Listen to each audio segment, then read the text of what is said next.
సామెతలు 1వ అధ్యాయం 19వ వచనం నుంచి ధ్యానించుకోవాలి. 20 నుంచి ధ్యానించుకోవాలి. అవును. ఆశాపాతకులందరి గతి దానిని స్వీకరించు వారి ప్రాణము అది తీయను. ఒకరి నాశనాన్ని మనం ఎప్పుడైతే కోరుకుంటామో వాళ్ళ నాశనాన్ని కాదు మనం కోరుకుంటుంది. మనం ఎవరి నాశనాన్ని కోరుకుంటున్నామంట? మన నాశనాన్ని మనం కోరుకుంటున్నాము అని అంటున్నాడు. ఒకరిని మోసం చేయాలని చెప్పి మనం ఆలోచన చేస్తుంటే వాక్యం ఏం చెప్తుంది? ఆ ఆలోచన ఎప్పుడైతే నువ్వు నేను చేస్తున్నామో మనల్ని మనమే మోసము చేసుకుంటున్నాము అని అంటుంది. అవునా? కాబట్టి నిర్దోషులైన వారిని పట్టుకుందాము రా, వాళ్ళని మోసం చేద్దాము, మనం దోపుడు సొమ్ముతో మన ఇల్లులో నింపుకుందాము, మనందరికీ సంచి ఒక్కటే అని చెప్పి పాపులు పిలుస్తూ ఉన్నారు అన్నమాట. అవునా? అలా పిలిచినప్పుడు ఏమంటున్నాడు? నా కుమారుడా, 15వ వచనంలో ఏమనుంది?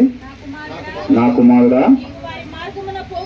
నీవు వారి మార్గమున పోకుము.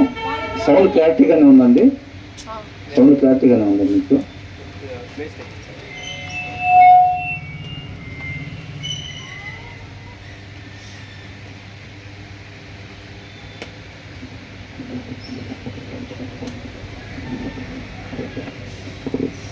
Praise the Lord. హల్లెలూయా. నా కుమారుడా నీవు వారి మార్గమున పోకము, వారి త్రోవల యందు నడవకుండా నీ పాదము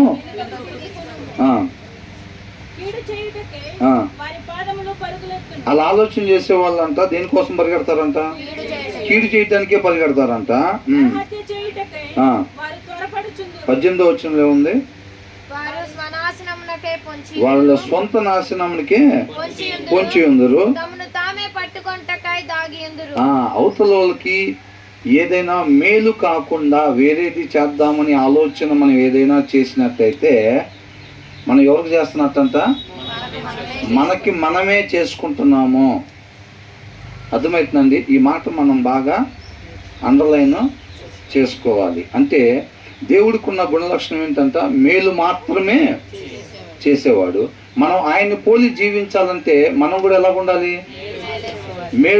మేలు మాత్రమే చేసేవారుగా ఉండాలన్నమాట. అలా కాకుండా ఎప్పుడైనా మనం కీడు చేయని ఉద్దేశించిస్తే ఎవరికి చేస్తున్నట్టు? మనకు మనమే కీడు చేసుకుంటున్నట్టు. అలా ఉండాల్సిన రీతిగా కాకుండా, ఆలోచించాల్సిన రీతిగా కాకుండా వేరొకలాగా మనం ఆలోచించినప్పుడు అది ఎవరికి నష్టం? మనకే నష్టం. మన మార్గం తొలగిపోవటానికి అది దారితీసిద్ది. ఉండకూడని స్థానంలో రేపు రోజున ఉండటానికి అది దారితీసిద్ది. అవునా? కాబట్టి దాన్ని చెప్తా ఉన్నాడు అనమాట. అవతల వాళ్ళని మనం ఏదో చేస్తున్నామని అనుకుంటే మాత్రం ఖచ్చితంగా అది మనకు మనమే చేసుకుంటున్నట్టు. దాన్ని మనం జ్ఞాపకం ఉంచుకోవాలని. ఆ తర్వాత ఆశాపాతకులు అందరి గతి అట్టిదే. ఎవరైనా లైన్ ఎందుకు దిగుతారు? లైన్ దిగేటప్పుడు హృదయంలో వాక్యం లేనప్పుడు ఆ పక్కన ఏదైతే అట్రాక్షన్స్ చూపిస్తున్నాడో వాడు భ్రమపరుస్తాడు కదా. అవునా? భ్రమపరుస్తాడు అంటే నీటిలాగా ఎండమావుల్ని చూపిస్తూ ఉంటాడు. మనం ఎప్పుడైతే దానికోసం లైన్ దిగుతారు ఎవరైనా, అవునా? ఎందుకు మోసం చేస్తారు? ఈ లోకంలో ఏదో ఆశించి చేస్తారన్నమాట. అంటే డబ్బు కావచ్చు, పేరు కావచ్చు, పలుకుబడి కావచ్చు, ఏదైనా కానీ ఇలాంటివి ఏదో వాడు చూపించే రంగుల ప్రపంచం చూసి మన హృదయంలో వాక్యం సరిపడా లేనప్పుడు ఏం చేస్తామంటే ఆత్మకు శక్తి సరిపోక ఏం చేస్తామంటే ఆ అట్రాక్షన్ వైపు అవ్వ చూసినట్టుగా చూస్తాం. అప్పుడు మనకి ఆ రంగుల ప్రపంచం రమ్యంగా కనపడిద్ది, అవ్వ కనపడినట్టు. అవునా? మనకు ఆ రోడ్డు మీద పోవటానికి బలం సరిపోదు. అప్పుడు బలం సరిపోక ఏం చేస్తామనంటే ఆ రోడ్డుని దిగుతాం. ఆ భ్రమ చూపిస్తాడు కదా, ఆ భ్రమ నిజం అనుకొని ఎండమావులు నీళ్ళు అనుకొని ఏం చేస్తాం? రోడ్డుని దిగుతాం. దిగిన తర్వాత అక్కడ నీళ్లు ఉండవు. అంతే కదా? భ్రమ ఎంతోమంది ఏం చేశారు? బిలాం ఏం చేశాడు? భ్రమపడ్డాడు. నీకు ఏది కావాలంటే అది ఇస్తాను అనగానే, అయితే ఈ రాత్రి కూడా ఇక్కడ ఉండండి, నేను మరలా అడుగుతాను అన్నాడు. పొందుకున్నాడా దాన్ని? ఆకాను కూడా ఏమనుకున్నాడు? దాచుకుంటే నేను సెటిల్ అయిపోతానని అనుకున్నాడు. దాచుకున్నాడు. సెటిల్ అయ్యాడా? అవ్వలేదు. అవునా కదా? నయమాన్ కూడా ఏమైంది? నయమాన్ స్వస్థత పడ్డాడు. గెహజీకి ఏమైంది? కుష్ఠరోగం తెచ్చుకున్నాడు. కుష్ఠరోగం. గెహజీ ఏమనుకున్నాడు? ఇలా వస్త్రాలు అవన్నీ తెచ్చుకుంటే సెట్ అయిపోవచ్చు అని అనుకున్నాడు. సెట్ అయ్యాడా? అట్లాగ భ్రమ చూపిస్తాడు అన్నమాట. ఆ రంగుల ప్రపంచం నిజమైంది కాదు. మనం రోడ్డు దిగిన తర్వాత ఏమీ ఉండదు. కావాల్సింది మనం రోడ్డు దిగటం, మన ఆత్మీయ జీవితాలు ఆరిపోవటం కావాలంతే. అర్థమవుతుందండి? ఇప్పుడు మనం ఒక ఆఫీస్కి వెళ్ళామా, లేకపోతే ఒక పొలంలో పనిచేస్తున్నామా, లేకపోతే ఒక ప్రదేశంలో ఒక కాలనీలో మనం ఉంటున్నామా, వీళ్ళందరికీ కాకుండా నాకే ఎందుకు ఇబ్బంది జరుగుతుంది అని అంటే, ఈ లోకంలో ఒక మాట అంటారు చూసారా? ఏంటిది అది? కాయలున్న చెట్టుకి రాళ్ళ దెబ్బలంట.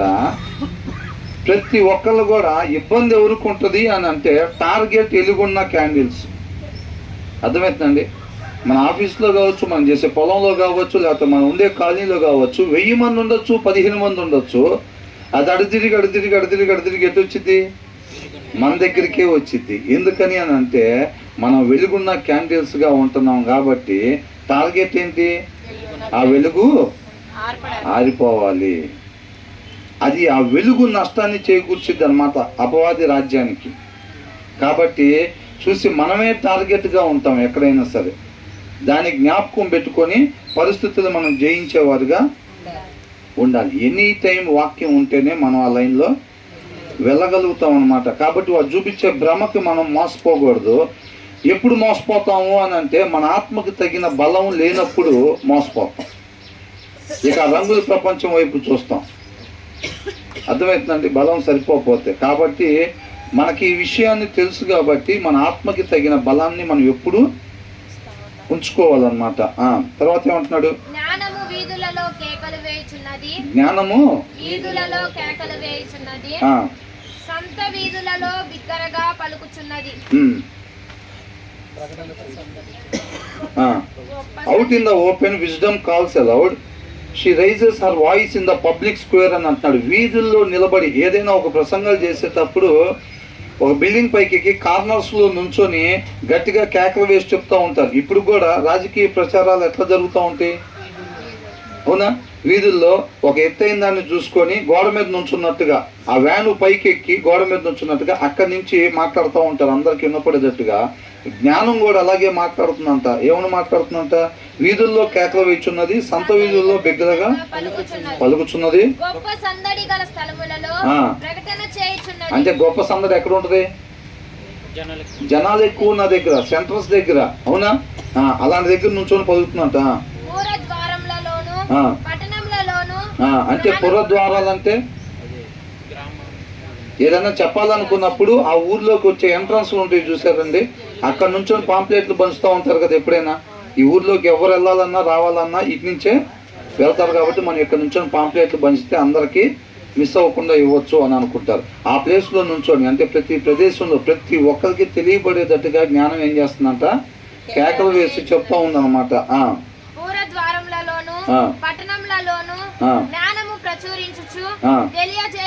తెలియజేయుచున్నది. ఏమని తెలియజేస్తుందో అసలు ఇంతకి? గట్టి గట్టిగా అరిసి చెప్తా ఉందంట. ఏం చెప్తుందో విందాం. ఎట్లనగా ఎవరినంట? జ్ఞానము లేని వారులారా. ఈ జ్ఞానం గురించి మనకెందుకు చెప్తున్నారు?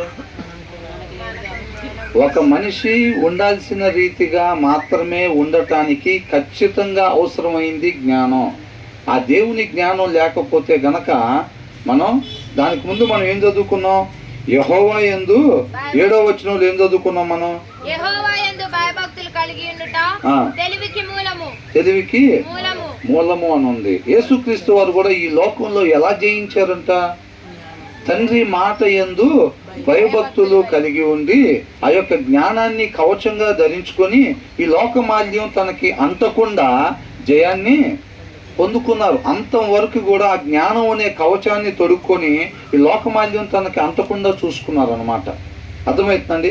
అదే జ్ఞానాన్ని ఆయన మనం ప్రేమించి ఆయన కృప ద్వారా మనకి తెలియపరుస్తూ ఉన్నాడు. ఆ కవచాన్ని మీరు కూడా ధరించుకోండి. ఆ కవచం లేకపోతే మాత్రం మీరు ఈ లోక మాలిన్యాన్ని అంటించుకునేవారుగా ఉంటారు. కాబట్టి ఆ కవచం కంపల్సరీ అని చెప్తున్నాడు అనమాట దేవుడు. ఏ కవచం అంట? జ్ఞానం అనే కవచం. అర్థమవుతుందండి? అది కంపల్సరీ ఉండాలంట. మనం కూడా జయాన్ని పొందుకోవాలంటే ఆ జ్ఞానం కంపల్సరీగా ఉండాలి. ఏమంటున్నారు? జ్ఞానము లేని వారులారా, మీరెన్నాళ్ళు జ్ఞానము లేని వారుగా ఉండకూడదురు. క్రైస్తవులు అనే వాళ్ళందరి దగ్గర జ్ఞానం ఉందా? లేదు. ఉన్నా కదా? ఎవరైతే వాక్యంలో నాటబడి ఉంటారో వాళ్ళు ఆ జ్ఞానాన్ని పొందుకుంటూ ఉంటారు. జ్ఞానం ఎక్కడి నుంచి వచ్చింది అసలు? దేవుని దగ్గర నుంచి వచ్చింది. ఆయన నోట నుంచి వచ్చింది జ్ఞానం. అవునా? ఆయన నోట నుంచి వచ్చేది ఆయన మాట. ఎందుకు వాక్యాన్ని చదవాలి అని అంటే ఇది మొత్తం కూడా మన కీర్తనలో ధ్యానించుకున్నా, సామెతల్లోకి ఎంతైనా దేవుడు ఒక మాటను గురిగలిగి చెప్తా ఉన్నాడు. ఏంటది? వాక్యాన్ని చదవండి, వాక్యాన్ని చదవండి, సమస్తం దాంట్లోనే ఇమిడి ఉన్నాయి అని అంటున్నాడు. అర్థమవుతుందండి? మీ ఆత్మీయ జీవితాన్ని కాపాడుకోవటానికి, మీరు ఉండాల్సిన రీతిగా ఉండటానికి, మీరు పోగొట్టుకున్న స్థితిని మరలా పొందుకోవటానికి మీకు కావలసిన సమస్తం దాంట్లోనే ఉన్నది అని అంటున్నాడు. ఒక డబ్బాలో మనం డబ్బులు దాచిపెట్టి మిగతా డబ్బాలన్నీ ఎత్తుకుతున్నాం అనుకోండి, ఇంట్లో ఏమైంది? 150 డబ్బాలు ఉన్నాయి. ఆ డబ్బులు దాచిపెట్టిన డబ్బా కాకుండా మిగతా 149 డబ్బాలు వెతికామనుకోండి, ఏమైంది? ప్రయోజనం ఏమైనా ఉంటుందా? ఎప్పుడు ప్రయోజనం ఉంటుంది? ఆ డబ్బాలో వెతికినప్పుడు మనకు ప్రయోజనం. ఆ డబ్బానే ఇది. ఆ డబ్బానే ఇది వాక్యం, బైబుల్. అర్థమవుతుందండి? ఈ డబ్బాని ఎతికితేనే మనం వెళ్ళాల్సిన ప్లేస్కి వెళ్తాము. ఈ డబ్బా వెతకకుండా ఇక ఏ డబ్బాలు ఎతికినా ప్రయోజనం. ఆఫీసులో డబ్బాలు, ఇంటి దగ్గర డబ్బాలు, మిగతా డబ్బాలు, ఈ డబ్బాలు ఎన్ని ఎతికినా ప్రయోజనం ఏమీ లేదు. ఎతకాల్సిన డబ్బా ఎతకండి, దాంట్లో మీకు కావాల్సినవి అన్నీ ఉంటాయి అని అంటున్నాడు. అర్థమవుతుందండి? బ్రదర్కి బర్త్డే గిఫ్ట్గా ఇచ్చినట్టుగా దేవుడు ఏం చేశాడు? ఈ డబ్బా మనకి గిఫ్ట్గా ఇచ్చాడు. ఈ డబ్బా మనకు దేని పనికొచ్చిందిరా, ఇది ఇచ్చాడు ఏంటి గిఫ్ట్గా అని అంటే మనకు కావాల్సిన సమస్తం దాంట్లోనే ఉన్నాయి అన్నమాట. తర్వాత ఏమంటున్నారు? ఎవరి గురించి అంట? ఎవరి గురించి అంట? అపహాసకులారా, మీరెన్నాళ్ళు అంటే ఇక్కడ ఏమన్నా జనరల్ గా లోకంలో ఎలా ఉంటది? ఒకరిని అపహాస్యం చేసి వాడిని బలి అపహాస్యం చేసాం కదా అని అనుకుంటాం. అవునా? వాడిని బలి ఎగతాలు చేసాం కదా, వాడిని బలి హేళన చేసాం కదా మనం అని అనుకుంటారు. నలుగురిలో ఒకరిని ఎక్కిరించి ఒకరిని ఎగతాలు చేసి భలే అపహాస్యం చేసాం కదా అని అనుకుంటారు. బైబిల్ ఏం చెప్తుందో తెలుసండి? నువ్వు 100 మందిలో ఉండగా కూడా నువ్వు ఎప్పుడైతే ఒకరిని అపహాస్యం చేస్తావో, నువ్వు ఎవరినైతే అపహాస్యం చేసావో వాడు కాదు అపహాసకుడు, నువ్వు అని అంటుంది. ఎవరైతే చేస్తారో వాళ్ళు అపహాసకులు అని చెప్తా ఉన్నారు అనమాట. ఇదిగోండి ఏమంటున్నారు, మళ్ళీ చదవండి అది ఒకసారి. అపహాసకులారా అని అంటున్నారు. ఎవరినంట? మీరెన్నాళ్ళు అపహాస్యం చేయుచు అని అంటే ఎవరిని అంటున్నారు అపహాసకులని? ఎవరైతే చేస్తారో, అవతలని ఎగతాళి చేస్తారో, అవతలని చూసి నవ్వుకుంటారో కావాలని, వాళ్ళని పిలుస్తున్నాడు. ఏమని? అపహాసకులారా. నువ్వు వాడిని అంటున్నావు చూసావా, నువ్వు వాడిని అంటున్నావు చూసావా, వాడు కాదు అపహాసకుడు. ఎవరు? అన్నవాడు. అర్థమవుతుందండి? వాళ్ళ అరే వాడు చూడరా అని అంటే వాక్యం చెబుతా ఉంది, నిన్ను చూడమని నువ్వు చెప్తున్నావు అని అర్థం. అవతలని ఎగతాళి చేసేటప్పుడు కానీ, అవతల గురించి చెడు మాట్లాడేటప్పుడు కానీ, అవునా కదా? అట్లాగా వాక్యం చక్కగా మనతో చెప్తా ఉందన్నమాట. ఏమంటున్నాడు? How long will you who are simple love your simple ways అని అంటున్నాడు. How long will mockers delight in mockery అని అంటున్నాడు. ఎంతకాలం నువ్వు అట్లాంటి పనులు చేసి ఆనందపడుతూ ఉంటావు? మన దగ్గర ఏదో కొన్ని ఆనందాలు చెప్తారు కదా, ఏమానందాలు? నిన్నెవరో చెప్తున్నారు టీవీలో, రాక్షస ఆనందం అని అంటున్నాడు. మేము చేయకపోయినా చేసామని చెప్పి రాక్షస ఆనందం పొందుతున్నాం అంటారు. కొంతమంది ఏమంటారు? సునకానందం అని అంటారు. కొంతమంది ఏమంటారు? ఇట్లాంటివన్నీ కూడా చెప్తూ ఉంటారంట. కొంతమంది ఏం చేస్తారంట? వాడిని ఈయన్ని ఎగతాళి చేసి ఆనందపడతా ఉంటారంట. అవునా? ఎంతకాలం ఉంటారు అట్లాగా అని అంటున్నాడు. అదే అంటున్నాడు, how long will mockers delight in mockery అని అంటున్నాడు. ఎంతకాలం సంతోషిస్తావు అట్లా జనాల్ని హేళన చేసి అని అంటున్నాడు. తర్వాత అండ్ ఫూల్స్ హేట్ నాలెడ్జ్ అని అంట. తర్వాత ఏమంటున్నాడు, బుద్ధిహీనులారా. బుద్ధిహీనులు అంటే ఎవరు? రక్తహీనులు అంటే ఎవరు? రక్తహీనత అంటే ఏంటి? రక్తం లేని వాళ్ళు. బుద్ధిహీనులు అంటే బుద్ధి లేని వాళ్ళు అని అంటున్నాడు. అవునా? ఒకవేళ పైన చెప్పింది జ్ఞానం లేని వాళ్ళరా అని అన్నప్పుడు జ్ఞానం లేని వాళ్ళు ఎలా ఉంటారో మెన్షన్ చేశారు కదా. ఆ లక్షణాలు మనలో ఉంటే మనం ఎవరు అన్నట్టు? ఆ జ్ఞానం వీధుల్లో నిలబడి మనకే చెబుతుందని అర్థం. అవునా? అపహాసకులారా అని చెప్పి అపహాసకులు ఎలా ఉంటారో కింద చెప్తున్నారు. ఒకవేళ మనలో ఆ లక్షణం కనపడుతుంటే మనం ఎవరు అన్నట్టు? అపహాసకులు అన్నట్టు. సరి చేసుకోవాల్సింది ఉంది అన్నట్టు. అవునా? తర్వాత ఏమంటున్నాడు, బుద్ధిహీనులారా అని అంటున్నాడు. బుద్ధిహీనులంట ఇలా ఉంటారంట అని ఉంది. ఒకవేళ అది మనలో ఉందనుకో ఏం చేయాలి? సరి చేసుకోవాలి. లేకపోతే అలా లేకుండా ఉంచినందుకు దేవునికే స్తోత్రం అన్నమాట. అవును. అవునా? మనం ఆయన మాటకు విధేయత చూపించినప్పుడు చక్కగా మనం నీతిమంతులాగా ఉంటాం. బుద్ధిహీనులారా జ్ఞానము అసహించుకొందురు అని అంటున్నాడు. అవునా? జ్ఞానం ఎక్కడి నుంచి వచ్చిందంట? దేవుని మాటలో నుంచి జ్ఞానం వచ్చిద్ది. వాక్యాన్ని చదువుతుంటే జ్ఞానం వచ్చిద్ది. ఆయన మాటకు విధేయత చూపించాలి మనం. అర్థమవుతుందండి? అది వాక్యం అట్లా చెప్తారు. ఆదివారం అంటే కామనేగా. ఆదివారం అంటే స్టార్టింగ్ ప్రేయరు, ఒక 4 పాటలు 3 ప్రార్థనలు, ఇంకో స్టార్టింగ్ ప్రేయర్ వాక్యానికి ముందు ఆరాధన, తర్వాత వాక్యం, క్లోజింగ్ ప్రేయరు, స్నాక్స్, ఇదంతా కామనేగా అని అనుకుంటే ఏమైంది? నరకానికి పోవటం కూడా కామనే జరిగింది. ఏముంది దాంట్లో? అవునా కదా? ఇదంతా కామనేగా అనుకుంటే అది కూడా కామనే. అవునండి, అది చెప్తున్నాడు అనమాట. జ్ఞానాన్ని అంతా ఏం చేస్తారంటే వీళ్ళు అసహించుకొందురు అని ఉంది. బుద్ధిహీనులు చేసే పని ఏం చేస్తారంటే ఎప్పుడు చెప్పే వాక్యమేగా అని అనుకుంటారు. అర్థమవుతుందండి? దాంట్లో అంతే చెప్తారు. దాన్ని వాక్యం అలా కాకపోతే ఏముంటుంది? తప్పులు చేయమని ఉంటుందా? దొంగతనాలు చేయమని ఉండిద్దా? అలా ఎందుకు ఉండేది? వాక్యం ఇలాగే ఉంటుంది. అన్నీ చేస్తామే ఏంటి అనుకునే వాళ్ళు ఎవరంట? బుద్ధిహీనులు అని అంటున్నారు. అవునా? తర్వాత ఏమంటున్నాడు? ఈ మాట అండర్లైన్ చేసుకోవాలండి. ఈ పైన వచ్చినది ఇవన్నీ మనకి ఎందుకు చెప్పారంటే, పైన 20వ వచనం దగ్గర నుంచి 22వ వచనం దాకా ఎందుకు చెప్పారంటే, మెయిన్గా చేయాల్సిన పని నా గద్దింపు. అందుకనే చర్చికి రారు చాలా మంది. నేను రాలేదు, నువ్వు వెళ్ళరా, వచ్చిన కానీ నా గురించే చెబుతూ ఉంటారు. ఏంటంట? వచ్చిన దగ్గర నుంచి నా గురించే చెప్తారు. సీరియల్ చూడకూడదు అంటారు, అబద్ధాలు ఆడకూడదు అంటారు, వేరే వాళ్ళని చూసి కుళ్ళుకోకూడదు అంటారు. అవునా? ప్రేమ చూపించాలంటారు. ఎక్కడ చేస్తాం ఇవన్నీ మనం? అక్కడ కూర్చున్నా కానించి మొత్తం మన గురించే చెప్తారు రాయలు. ఇంకో విషయం ఏంటంటే, వీళ్ళకి ఆల్రెడీ మనతో కొద్దిగా సావాసం చేస్తున్నారు కాబట్టి మనలో ఉన్న లోపాలు ఏంటో వీళ్ళకి తెలుసురా. కాబట్టి వీళ్ళు పదే పదే కావాలని వాటి గురించి చెప్తారు. అవునా? అట్లా చెప్తారా? దీంట్లో ఉన్నాయి చెప్తున్నావా, లేకపోతే వాళ్ళని ఉద్దేశించి చెప్తున్నావా? దాంట్లో ఉన్నాయే మనం చెప్తున్నాం అన్నమాట. కాబట్టి చాలామంది ఏం చేస్తారంటే ఆ గద్దింపుని ఇష్టపడరు. ఎవరన్నా ఇక్కడ మచ్చుందో తుడుచుకోండి అని అన్నాం అనుకో, నీకు లేవా మచ్చలు ఎక్కడా అని అంటారు. అంటే వాళ్ళు ఇష్టపడరు తుడుచుకోవటానికి. ఆ రిసీవింగ్ ఉండదు అన్నమాట. సరి చేసుకోవటానికి ఇష్టపడని లక్షణం అది. ఏంటి? సరి చేసుకోవటానికి ఇష్టపడనే లక్షణం అన్నమాట. ఇది ఎప్పుడు పట్టినా నన్ను పొగిడేది ఉండదు, ఏముండదు. ఎప్పుడు పట్టినా కానీ అక్కడ అది ఉంది చూసుకో, ఇక్కడ ఇది ఉందో చూసుకో అని అంటూ ఉంటాడు. నాలో తప్పులు ఎతుకుతూ ఉంటాడు వీడు అనుకో. నిజమైన స్నేహితుడు ఏం చేస్తాడు? సరి చేసుకోవాల్సినవి చెప్తా ఉంటాడు. అవునా? మోసం చేసేవాడు ఏం చేస్తాడు? అరే నీకేరా బాబు,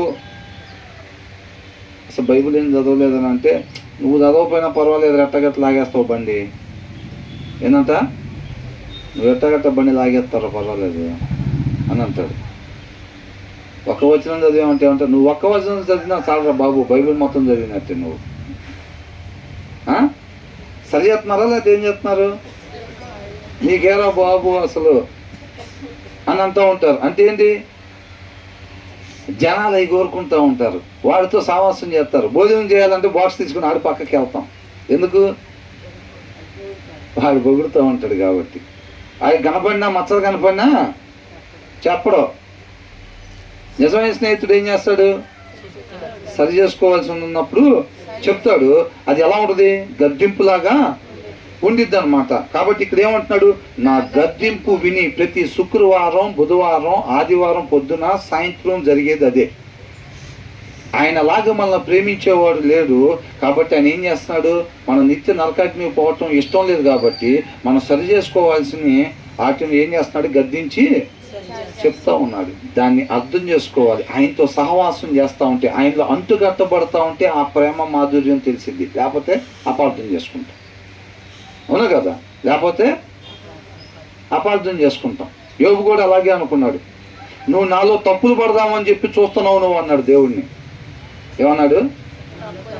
నాలో తప్పులు పడదామని చెప్పి నువ్వు చూస్తున్నావు. నేను తప్పుడోడిని అన్నట్టుగా నువ్వు చెయ్యాలని చెప్పి, నువ్వు ప్రూవ్ చేయాలని చెప్పి నువ్వు చూస్తా ఉన్నావు. నాలో తప్పులు ఎతుకుతున్నావు నువ్వు. ఎక్కడ దొరుకుతాడా అని చెప్పి చూస్తున్నావు నువ్వు. నన్ను ఎండగట్టాలని చూస్తున్నావు నువ్వు అన్నట్టుగా దేవుడితో మాట్లాడు. అపార్థం చేసుకున్నాడా లేదా? నేను నీతిమంతుణ్ణి, నేనే తప్పు చేయలా, అయినా నాకు శ్రమలు వచ్చినాయి, నాకు శ్రమలు తెచ్చావు. శ్రమలు ఎవరు చేస్తారు? దేవుడే కదా మామూలు తీసుకొచ్చారు. అవునా? శ్రమల్లో కూడా 2 రకాలు ఉంటాయండి. 2 రకాలు ఉంటాయి. వాటి గురించి తర్వాత ధ్యానించుకుందాం. అయితే నాకు శ్రమలు తీసుకొచ్చింది నువ్వే, నాకెవడో తీసుకురాలేడు. నాకు శ్రమలు తెచ్చింది నువ్వే. నేను నీతిమంతుణ్ణి, ఏ తప్పు చేయలా. ఏ తప్పు చేయకపోయినా సరే నాకు ఈ శ్రమలు పెట్టామంటే జనాలు నన్ను ఏమనుకుంటారు? ఏదో తప్పు చేస్తే. మా స్నేహితులు ఏమనుకున్నారు? ఏదో తప్పు చేస్తుంటావు నువ్వు, లేకపోతే శ్రమలు ఎందుకు వస్తాయి నీకు? వాళ్ళు తప్పుడు అవగాహన వాళ్ళ దగ్గర ఉన్నది. శ్రమ వచ్చింది అంటే ఏదో ఒక తప్పు చేస్తేనే వచ్చిద్ది అని. ఈ రోజుల్లో కూడా అనేక మంది ఉన్నారు అట్లాగా. ఇబ్బంది కలగంగానే ఏంటంట? నేను ఎక్కడో సరిగ్గా ఉండలేదు. అవునా? ఏసైకి ఎన్నో శ్రమలు వచ్చినాయి. మరి అన్ని చోట్ల సరిగ్గా ఉండలేదా ఏసయ్య? శ్రమల్లో నుంచి ఆయన విధేయతని నేర్చుకుంటున్నాడంట. ఆయన సంపూర్ణతలోకి నడిపించటం కోసం అని చెప్పి యోబు కవి వచ్చినాయి. దాన్ని అర్థం చేసుకోకుండా ఏమన్నాడు? అవునా? నాలో తప్పులు పడదామని చూస్తున్నావు నువ్వు, కావాలని నా మీద వేసావు నిందా. నువ్వు ఎప్పుడైతే నాకు శ్రమలు అనుభవించావో మిగతా వాళ్ళందరూ నేను తప్పుడు అనుకున్నారు అని అనుకున్నాడు. అట్లా అంటున్నాడు. నా గద్దింపు విని తిరుగుడి, ఆలకించుడి. ఇది ఇంగ్లీష్లో అద్భుతంగా ఇచ్చాడు. ఏంటంట? రిపెంట్ ఎట్ మై రీబుక్ అని అంటున్నాడు. అంటే రిపెంట్, పశ్చాత్తాపడు.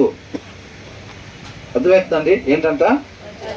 పశ్చాత్తాపడు, మార్చుకోవటానికి ఇష్టపడు. అర్థం దగ్గరికి వెళ్ళేటప్పుడు మనం ఏ ఉద్దేశంతో వెళ్ళాలంట?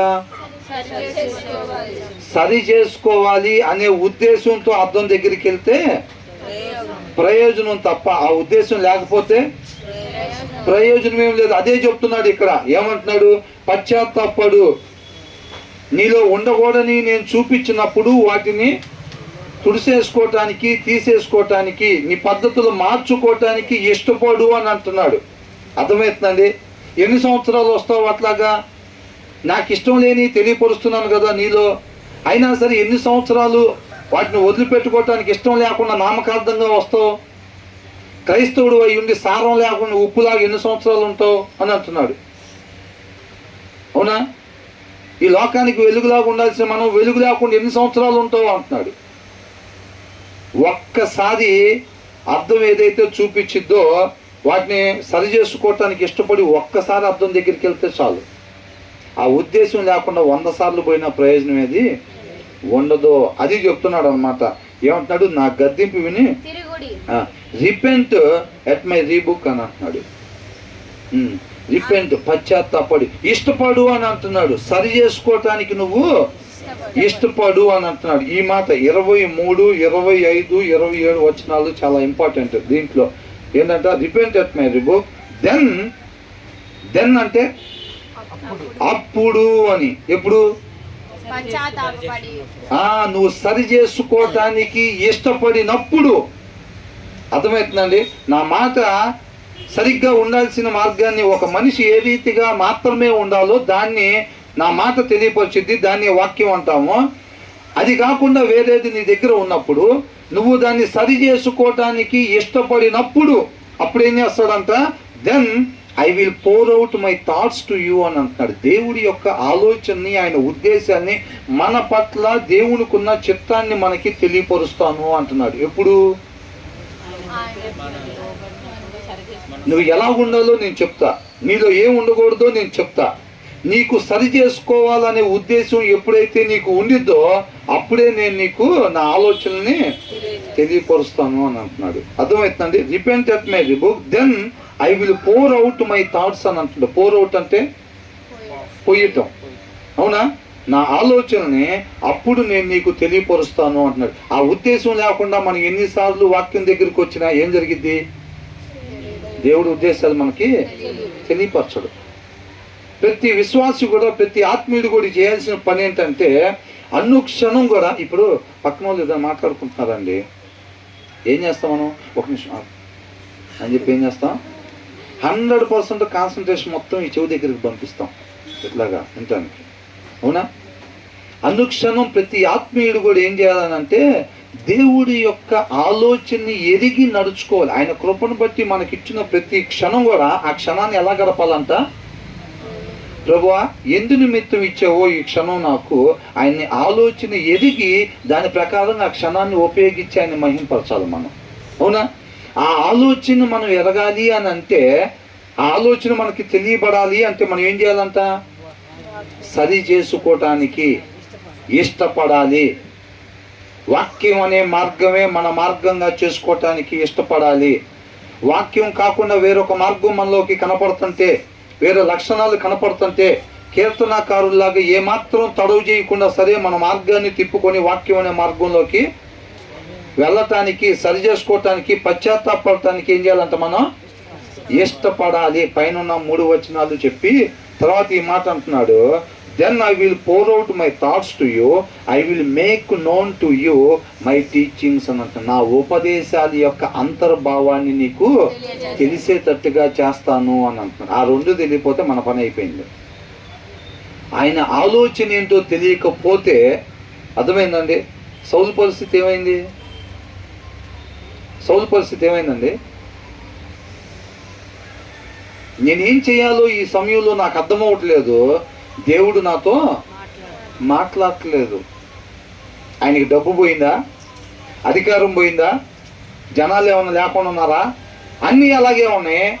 ఆయన దగ్గర ఏం పోయింది? దేవుడు ఆయనతో మాట్లాడట్లా, తన ఆలోచన తెలియపరచట్లా. తన జనాలైన ఇశ్రాయేల్ మీద రాజుగా ఎన్నుకున్న వాడితో దేవుడు ఏం చేయాలో చెప్తూ ఉంటాడు నిత్యం. అలాంటిది ఏం చేశాడు? అప్పుడు చెప్పలా. నేను ఇక్కడే ఉండాలా, వాళ్ళ మీద యుద్ధానికి వెళ్ళాలా, లేకపోతే నేను పారిపోవాలా, ఏం చేయాలి అని అడుగుతుంటే దేవుడు చెప్పలా. ఒకసారి చెప్పాడు, సమయాలు వచ్చిందాక ఏం చెప్పాడు? నేను వచ్చిందాక నువ్వు అక్కడ ఆగుగాను అన్నాడు. ఈయనేం చేశాడు? ఆగాడా? ఆగల. మళ్ళా మాట్లాడాడు దేవుడు. ఏమని చెప్పాడు? నువ్వు చెప్పిన మాట వింటలేదు, ఆగమని చెప్పాడు కదా అని అన్నాడు. సరే, తర్వాత ఏమన్నాడు? అమాలేకీయుల మొత్తాన్ని నిర్మూలన చేసేసి ఒక్కను కూడా విడిచిపెట్టొద్దని చెప్పాడు. ఏం చేశాడు? మంచి మంచి వాటిని, గొర్రెలను, ఎడ్లను మొత్తం దాచుకొని ఆ రాజును కూడా తీసుకొచ్చుకొని దాచిపెట్టుకున్నాడు. సమీలు కనపడంగా ఏం చెప్పాడు? అసలు దేవుడి చిత్తాన్ని బలంగా నెరవేర్చాను అంటున్నాడు. సమీలు రాగానే ఫస్ట్ మాట అదే చెప్తున్నాడు. దేవుడు చెప్పిన దాన్ని గొప్పగా చేసి దేవుడిని మహింపరచాను అంటున్నాడు.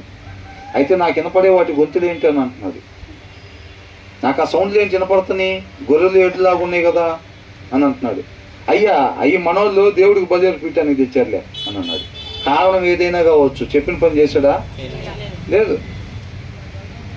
దేవుడు మాట్లాడలేదు. అంటే మాట్లాడకపోతే ఏమైంది? రోడ్డు దిగిపోయాడు, కర్ణ పిశాచి దగ్గరికి వెళ్ళిపోయాడు. వాక్యం వెళ్ళమని చెప్తుందా? వెళ్ళొద్దని చెప్తుంది. సమయాలు పిలిస్తే సమయాలు వచ్చి ఏం చెప్పాడు? దేవుడు నాతో మాట్లాడతలేదు, నన్ను ఏం చేయమంటావు కనుక్కుందామని నిన్ను పిలిచాను అన్నాడు. సర్వోన్నతుడైన దేవుడు నీతో మాట్లాడటానికి ఇష్టపడకపోతే నువ్వు నన్ను పిలిచి ప్రయోజనం ఏముంది అన్నాడు. నీకేం చెప్తే ఏం చేసావు? అవునా? సొలొమోనుతో కూడా దేవుడు 2 సార్లు మాట్లాడాడు. మాట్లాడితే ఏం చేశాడు? పట్టించుకోవాలా. తన హృదయాన్ని దేవుడి దగ్గర, నువ్వు అట్లాగే చెప్తా ఉంటావు, బుధవారం చెప్తావు, శుక్రవారం చెప్తావు, ఆదివారం చెప్తా ఉంటావు, అని చెప్పి ఏం చేశాడంట, తన హృదయాన్ని తిప్పేసుకున్నాడంట. పద్దాకు నీతిగా ఉండాలి, న్యాయంగా ఉండాలి, ధర్మంగా ఉండాలి, ఏం చేస్తా ఉంటే జరిగిద్దా ఇక్కడ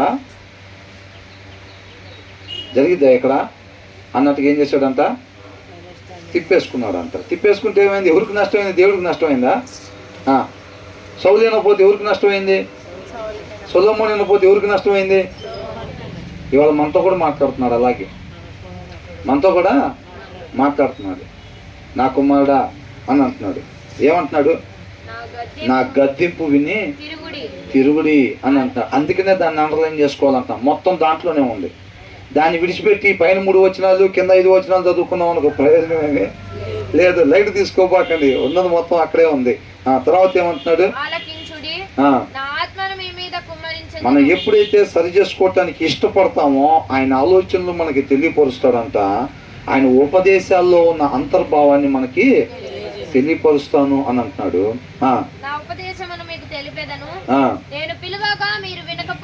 ఏంటంట?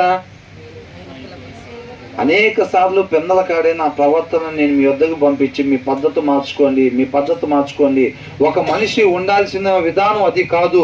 ఒక మనిషి ఏ రీతిగా ఉండాలో నా వ్యక్తి ద్వారా, ఆ దినాల్లో ఎలా మాట్లాడేవాడు? ప్రవక్తల ద్వారా మాట్లాడేవాడు. ఈ దినాల్లో ఆయన కుమారుడు అనే వాక్యం ద్వారా మాట్లాడుతున్నాడు. ఆ దినంలో ప్రవక్తలు తీసుకొచ్చిన తండ్రి మాటే, ఈ దినాల్లో దీంట్లో ఉన్న ఆయన కుమారుడు తెచ్చిన తండ్రి మాటే. అవునా? ఒక వ్యక్తి, ఒక మనిషి ఈ భూమి మీద ఏ రీతిగా మాత్రమే ఉండాలో అనేది నా ఉద్దేశాన్ని తెలియపరుస్తున్నాను.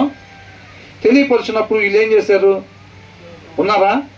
దాని ప్రకారంగా ఉండలేదు. కాబట్టి అప్పుడు ఎక్కడికి అప్పగించబడ్డారు? కాల్తో నెబుకద్నెజర్ అన్నాడు. అంతే. ఏమైంది? నెబుకద్నెజర్ ఫోన్ చేశాడు, పిలిచాడు, మొత్తాన్ని కొరడాలతో కొట్టుకుంటా తీసుకెళ్లారు. అవునా కదా? మీరు వినలా అని అంటున్నాడు. చచ్చిపోయిందాక చెప్తానే ఉన్నాడా? ఒక తగిన సమయం వరకు, ఆయన ఇచ్చేంత సమయం ఎవరు ఇవ్వలేరు. అవునా కదా? అంత సమయం వరకు చెప్పినా కానీ వాళ్ళు వినలా. ఇవాళ మనతో కూడా అదే చెప్తున్నాడు. ఏం చేస్తున్నాడు? పొద్దున్నే పంపించి ఆయన మాటని తెలియపరుస్తున్నాడు. అవునా కదా? మనం ఆ మాటకి విధేయతను మాత్రమే మనం కనపరచాలి, వేరేది ఉండకూడదు. ఏంటి? విధేయత, సబ్మిట్ చేసుకోవటం, అంతే. ఇంకా ఆ మాటకి మనం ఎంటీగా రావాలి. ఒకటి, ఏదైతే దేవుడు మాట్లాడతాడో అది మాత్రం చేయటమే నా పని. ఇంకా అది డిసైడ్ అయ్యి లోపలికి రావాలి. ఇక్కడ అర్థం ఉంటుంది అంతే, ఇక వేరే ఏముండవు. ఈ అర్థం దగ్గరికి ఎట్లా రావాలి? అది ఏమి చేయమని చూపిస్తుందో, ఏది వద్దని చూపిస్తుందో అది మాత్రమే నేను, ఏది చేయమంటుందో అది మాత్రమే నేను చేసేది, నా విధానం కావాలి అనేటట్టుగా రావాలి. ఇక అంతే. అవునా? అదే చెప్తున్నారు అన్నమాట. ఏమంటున్నాడు? నేను పిలువగా మీరు వినకపోతే, ఇప్పుడు చెప్పబడే వాక్యం దేవుని మాట, దాని ప్రకారంగా మనం ఉండకపోతే ఏంటంట? విననట్టుగా అన్నమాట. అదే కదా చెప్తున్నారు. నేను పిలువగా మీరు వినకపోతిరి, ఏం చేస్తున్నాడు? తల్లి కుమారుని ఎట్లా పిలిచిద్ది? దమ్మ అనిద్దా లేదా? అవునా?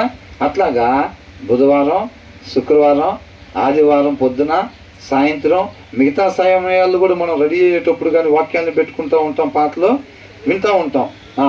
మరి అట్లాంటప్పుడు ఏమైందంట? 2 చేతులు చాపి పిలుస్తున్నాడు. ఇప్పుడు కూడా పిలుస్తున్నాడా లేదా? అవునా? మీకు కనబడుతుంది అట్లాగా? ఆయన మాట్లాడుతున్నాడు అంటే 2 చేతులు చాపి పిలుస్తున్నాడు అన్నమాట. అవునా? మనం ఎప్పుడు ఆయన దగ్గరికి వెళ్ళినట్టుగా ఆ మాట ప్రకారంగా మాత్రమే ఉన్నప్పుడు, నా చెయ్యి చాపగా ఎవరును లక్ష్య పెట్టలేదనంట. లక్ష్య పెట్టలేదంటే ఏంది? నేను ఒకటి చెబుతుంటే మీరు ఇంకోటి చెప్తున్నారు. నేను వద్దు, పలానాది చెయ్యొద్దు అని చెప్తుంటే అది చేసుకుంటూ పోయేవాడు. వాళ్ళ సంగతి చెప్తున్నాడు కింద వచ్చిన వాళ్ళు. ఏందంట? నేను చెప్పిన బోధ ఏమియు మీరు వినక త్రోసివేసితిరి. ఏం మాట్లాడుతున్నాడు? నేను చెప్పిన బోధ ఏది కూడా మీరు వినకుండా ఏం చేశారంట? తోసివేసేసారనమాట. అంటే వాక్యం అట్లాగే చెప్తారులే అని అనుకోని మనకు నచ్చినట్టుగా మనం ఉంటాం. చూసారా? దాన్ని అంటున్నాడు తోసివేసితిరి. నేను గద్దింపగా లోబడకపోతిరి కాబట్టి మీకు అపాయము నేను నవ్వేదను. ఏం చేస్తారంట? అపాయము కలిగినప్పుడు అపాయం కలిగినప్పుడు నవ్వేదను. సౌలుకి చెప్పాడా లేదా? చెప్పాడు కదా. ఆపద వచ్చింది, వాళ్ళందరూ వచ్చి యుద్ధం చేయడానికి రెడీగా ఉన్నారు ఇక ఎదురుగా. ఈయనకేం చేయాలో అర్థం అవ్వట్లేదు. యుద్ధానికి వెళ్ళాలా వద్దా? ఇక దేవుడి మాట కోసం ఎదురు చూస్తూ ఉంటే ఇలా సైన్యం ఒక్కొక్కరు ఏంటంటే జారిపోతూ ఉన్నారు, ఇంకా భయపడి వెళ్ళిపోతూ ఉన్నారు, మొత్తం తగ్గిపోతూ ఉన్నారు. ఇంకేం చేయాలో ఈయనకు అర్థం అవ్వలేదు. ఇంకా అర్థమవుతుందంటే అట్లా అంటున్నాడు. అప్పుడు దేవుడు పిలిస్తే పలుకుతాడా? మన దగ్గర ఒక సామెత ఉంది, ఏంటంటే అది చేతులు కాలిన తర్వాత పట్టుకుంటే లేదు. నేను అనేక సార్లు మీకు మాట్లాడా, అనేక సార్లు నేను మీతో మాట్లాడా. నా 2 చేతులు చాపి మిమ్మల్ని పిలుస్తూ ఉన్నాను, అయినా మీరు వినలా. కాబట్టి అని రాశారు అక్కడ, అవునా? కాబట్టి మీకు అపాయము కలుగునప్పుడు నేను నవ్వేదను, మీకు భయము వచ్చినప్పుడు నేను అపహాస్యము. అంటే ఎవరైతే మార్చుకోకపోతే పద్ధతి మార్చుకోవాల్సిన దాన్ని వాళ్ళకి ఏమొచ్చిందంట? అపాయము వచ్చింది. అంత మాత్రమే కాదు, వాళ్ళకి భయము వచ్చింది. అవి వచ్చినప్పుడు నేను అపహాస్యం చేస్తాను. ఆ తర్వాత భయము మీ మీదకి తుఫాను వలె వచ్చినప్పుడు, సుడిగాలి వచ్చినట్లు మీకు అపాయము కలుగునప్పుడు, మీకు కష్టమును దుఃఖమును ప్రాప్తించునప్పుడు నేను అపహాసము చేసేదను. చూసారా ఏమేమి వస్తాయి అంట? భయం మీ మీదకి తుఫాను వలె వచ్చినప్పుడు భయపడతారు ఎవరైనా. నీతి మంతులు సింహం వలె ధైర్యంగా ఉంటారండి. ఎప్పుడైతే లైన్ దిగిపోతామో అప్పుడు ఆటోమేటిక్ ఏమొచ్చేసిద్ది? భయం వచ్చేసిద్ది అనమాట. మీ మీదకి తుఫాను వలె వచ్చినప్పుడు, సుడిగాలి వచ్చినట్లు మీకు అపాయము కలుగునప్పుడు, మీకు కష్టమును దుఃఖమును ప్రాప్తించునప్పుడు నేను అపహాస్యము చేసేదను. అప్పుడు వారు నన్ను గూర్చి మొరపెట్టుదురు గాని ఏం చేస్తారంట? అవునా? చేతులు గాలిన తర్వాత సౌలు అంట ఏం చేస్తున్నాడు? ఆకులు పట్టుకునే ప్రయత్నం. దేవుడు మాట కావాలి నాకు, ఆయన ఏం చేయాలని అంటున్నాడు. మొన్నటిదాకా మాట్లాడితే ఏం చేసావు? 2 చేతులు చాపి పిలిచాడు కదా. అన్ని బుధవారాలు, అన్ని శుక్రవారాలు, అన్ని ఆదివారాలు ఏం చేసావు? మొత్తం ప్రాబ్లం అయిపోయిన తర్వాత ఏమంటున్నాం? పాపంలో పడిపోయాం, పాపం చేసేసిన తర్వాత ఏం చేస్తారంట? మొర పెట్టుకుంటాడంట. పాపుల మొర ఆయన ఆలకెత్తాడా? ఆలకెచ్చడు. పాపుల మొర ఆయన ఆలకెచ్చడు. నువ్వు పాపంలో పడకముందే ఆయన జాగ్రత్త చెబుతుంటే ఆలకిచ్చావా? ఆలకెచ్చలా. నువ్వు ఆలకెచ్చకపోవటం వల్లే నువ్వు పాపం చేసిందాక పోయింది కథ, అవునా కదా? అక్కడ పడిన తర్వాత నువ్వు ప్రార్థన చేసిన ఆయన ఆలకిచ్చే పరిస్థితి ఉండదు. అప్పుడు వారు నన్ను గూర్చి మొదలుపెట్టుదురు కానీ నేను ప్రత్యుత్తరం ఇయ్యకుందును. ఏం చేస్తాడంట? ప్రత్యుత్తరం ఇవ్వనంటున్నాడు. సౌలుకు జరిగింది అదే. మాట్లాడాల, విషయాన్ని తెలియపరచలా, సమాధానం ఇవ్వాల దేవుడు. అంతకన్నా భయంకరమైన స్థితి ఒక మనిషికి ఇంకోటి ఉండదు. దేవుడు మాట్లాడకపోతే, ఎలాగుండాలో చెప్పకపోతే అంతకన్నా భయంకరమైన పరిస్థితి ఏమి ఉండదు. ఆయన మాట మన హృదయంలో, వాక్యం మన హృదయంలోకి ఆయన మాట వెళ్తేనే దాంట్లో నుంచి మంచి వచ్చింది. లేకపోతే ఆ హృదయంలో మొత్తం మోసకరమైంది అంటారు. బాల్యం నుంచి మన హృదయం ఎలాంటిదంట? మోసకరమైంది. దాంట్లో దేవుని వాక్యం పడితేనే మంచి అనేది వచ్చింది. దాన్ని శరీరం అనుసరిస్తూ ఉండిద్ది. అదొక విధానం, అదొక సిస్టమ్, అదొక ప్రాసెస్ అన్నమాట. నిత్యం మన జీవితంలో జరగాల్సిందంటే ఒక ట్రైన్ బొగ్గు ఇంజన్తో వెళ్ళేటప్పుడు బొగ్గు లేకపోతే వెళ్ళిద్దా? దాంట్లో బొగ్గు వేస్తూ ఉండాలి, అది ముందుకి వెళ్తూ ఉంటుంది. మనం కూడా ఏం చేయాలంటే మన హృదయంలో వాక్యాన్ని వేస్తూ ఉంటే అది ఆత్మీయంగా వెళ్ళాల్సిన దిశగా కరెక్ట్గా వెళ్తూ ఉంటుంది. ఎప్పుడైతే వాక్యం వేయటం ఆపుతామో అది ఏం చేసిద్దంటే రోడ్డు దిగిపోయిద్ది. అంతే, రోడ్డు దిగిపోయి తర్వాత ఏం చేసిద్ది? వాక్యం లేనప్పుడు ఏం చేసిద్ది? దానిలో ఉన్న మోసపూరితమైనది వచ్చింది, దాన్ని ఇక శరీరం అనుసరిస్తూ ఉంటుంది. అవునా?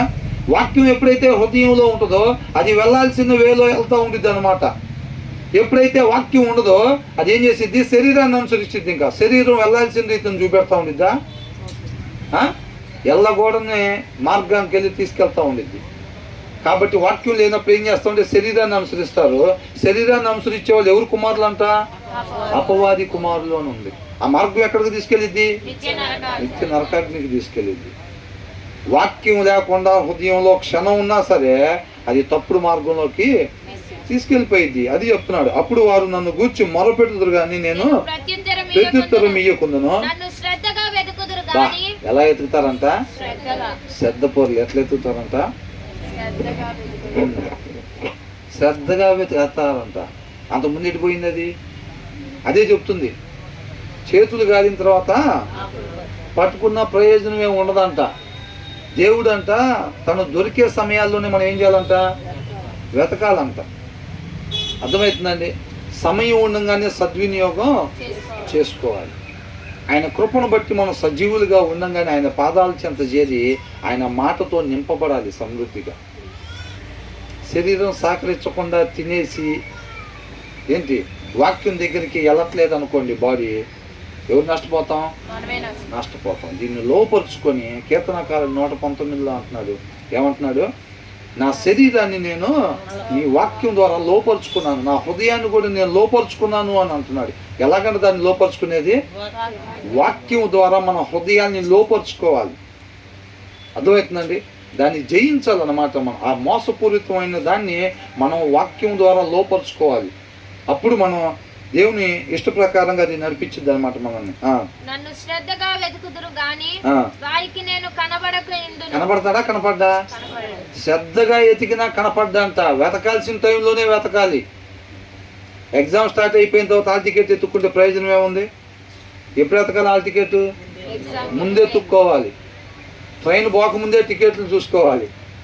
పోయిన తర్వాత టికెట్లు తిరిగితే ప్రయోజనం. అప్పుడు శ్రద్ధగా ఎత్తుక్కుందాం అనుకో, దొరుకుతాయి. ఉపయోగం ఉంటుందా?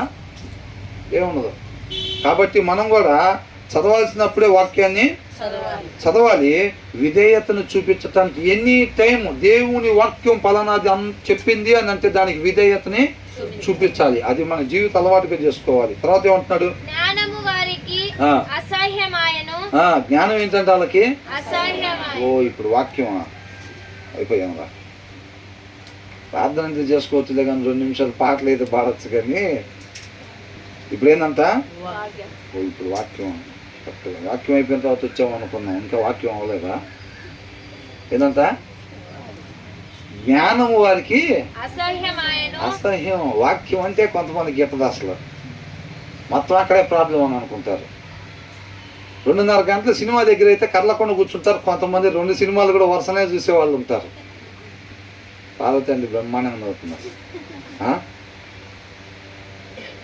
2 సినిమాలు కూడా వరుసనే చూస్తారు. 2:30 గంటలు, 2:30 గంటలు, 5 గంటలు. 1 గంట సేపు వాక్యం వెళ్తే ఎక్కడలేని నొప్పులన్నీ వచ్చేస్తా ఉంటాయి మనకి. ఎక్కడలేని నొప్పి. మళ్ళీ వాక్యం అయిపోయిన తర్వాత మళ్ళీ మామూలు సెటిలైట్ అయిపోయింది బాడీ. వాక్యం అయిపోయిన తర్వాత దగ్గర నుంచి ఎంత హుషారుగా ఉంటాం చూడండి మళ్ళీ. అవునా? వెళ్ళేటప్పుడు కూడా అంత హ్యాపీగా వెళ్తూ ఉంటారు. ఈ కొద్దిసేపు ఆ గంట మాత్రమే కొద్దిగా ఏంటో అంత బాడీ పెయిన్స్, ఫీవరు ఇవన్నీ నడుస్తూ ఉంటాయి. ఏందో మరి అట్లా చెప్తున్నాడు. అట్లా ఉంటే సరి చేసుకోవాలని అంటున్నాడు. జ్ఞానము వారికి జ్ఞానం ఎక్కడి నుంచి వచ్చిందంట? ఆయన మాటలో ఉంటుంది జ్ఞానం. దేవుని వాక్యంలో ఉంటుందంట.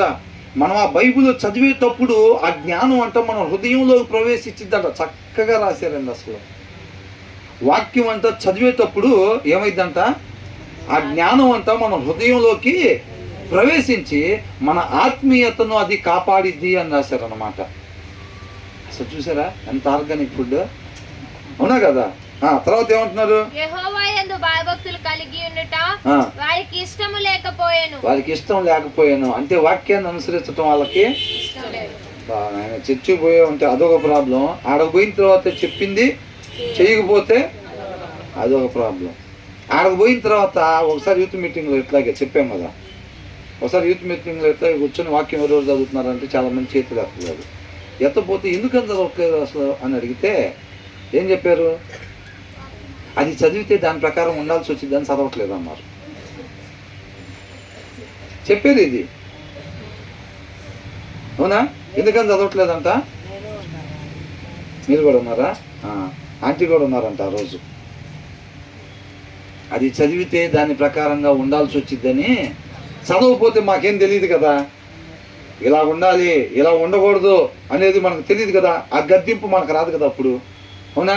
అప్పుడు ఏం చేయొచ్చు? మనకు నచ్చినట్టుగా ఉండొచ్చు. ఇలా ఉండకూడదు. ఇప్పుడు దొంగతనం చేయటం పాపం అని తెలిసినప్పుడు దొంగతనం చేసేటప్పుడు ఏమైంది?